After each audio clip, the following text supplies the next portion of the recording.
তোমরা কারা কারা আমার মতো চাউমিন বা এগরোল খেতে ভালোবাসো? আমাকে এগরোলটা খেতে একটু বেশি ভালো লাগে, তবে চাউমিনটা খেতে যে খুব একটা খারাপ লাগে তা কিন্তু না।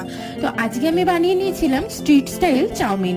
তো তার জন্য চিকেন আর ডিম দুটো ইউজ করেছিলাম। চিকেনে একটু গোলমরিচ, নুন, অল্প করে সয়া সস দিয়ে ম্যারিনেট করে রেখে ওটাকে ভেজে নিয়েছিলাম, আর ডিমটাকে ভুর্জি করে নিয়েছিলাম।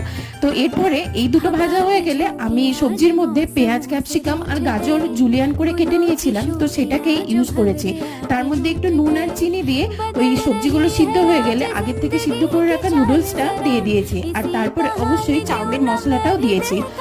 এরপরে ভালোভাবে নুডলসটা মিশিয়ে নেওয়ার পর আমি আগের থেকে ভেজে রাখা ডিম আর যে চিকেন ছিল সেটাও আমি দিয়ে দিয়েছি, আর এরপরে ঢাকা দিয়ে খানিকক্ষণ স্টে করতে দিয়েছি। আর তারপরে ঠিক ধনেপাতা আর কাঁচা লঙ্কা ছড়িয়ে পরিবেশন করেছিলাম গরম গরম চিকেন চাউমিন।